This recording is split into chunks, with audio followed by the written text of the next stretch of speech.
So this is exactly how I remove all my distractions and I just get to work. In a world like this, you have so many distractions that you just can't get to work. You just can't shut out the noise and just grind. Because that is what you have to do. You gotta shut out the noise and grind and get to work and just put in the hours doing what you need to be doing. Just get your habits in check. Start reading, start journaling, start taking cold showers, start eating healthy, start exercising every single day.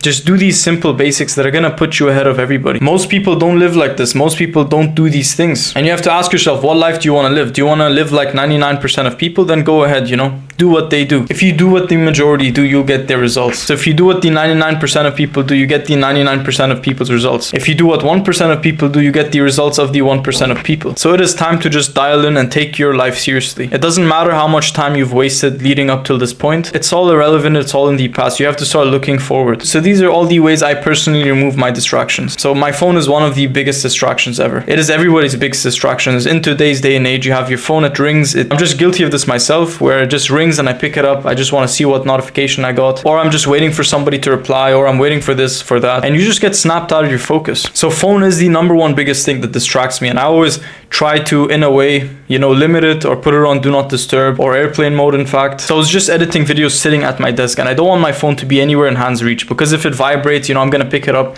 and I'm gonna see what's the deal, what notification I got, and it's just gonna mess you up mentally. So instead, I put it somewhere else. I put it on another table far from me. I put it at the other side of the room so that I just forget about it, basically. And that is when you can get to work. So method number 2, this is journaling and reading combined. So here's the thing, distractions are not only physical, they're also mental in your mind. You can't just remove all your distractions and have a low tolerance for being distracted. You need to increase your tolerance and learn to be resistant to these distractions. Because sometimes you are gonna have distractions in your life. Certain things that just put you off your grind. So this is what you gotta do. You gotta cultivate a mind that is resistant to distractions. And the way you do this is through 2 things: journaling and reading.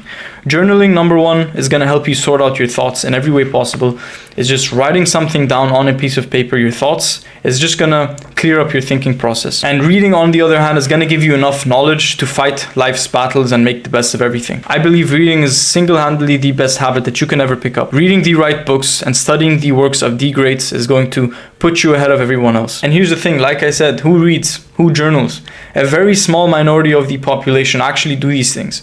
And that is why you need to do them, because you want the unique results. You want the 1% results, and you have to do the 1% actions. Reading and journaling definitely make you more productive. They definitely increase your focus and your ability to just be resistant to any distraction. I just want to let you know, I'm not speaking from a high and mighty place. I do get distracted sometimes, but I am talking from experience and just the things that I find that are very easy to remove, the mindset, the things that help me not get distracted as easily. And these are those things. So I just noticed such a big difference if I read the night before versus how I perform today. Having read at least an hour the night before leads to such a dramatic increase in productivity the next day, for me at least. And the same goes with journaling too. The same goes with keeping your phone in another room. So the next thing, your work environment is reflective of your mental state. If you have a clear and concise mind, chances are your environment, your room, your desk are all gonna be that respective state. Clean up your room. It doesn't have to be perfect. It doesn't have to be spotless, but just, make small adjustments. Remove things that you haven't used for a long time. Move things around once in a while. Change things up. Declutter and just remove the things that you don't use, Being a minimalist in this regard is very important for focus. My room used to be so messy, and I noticed such a huge difference having cleaned it up with my performance and my productivity right now. So it all comes down to your relationship with distractions.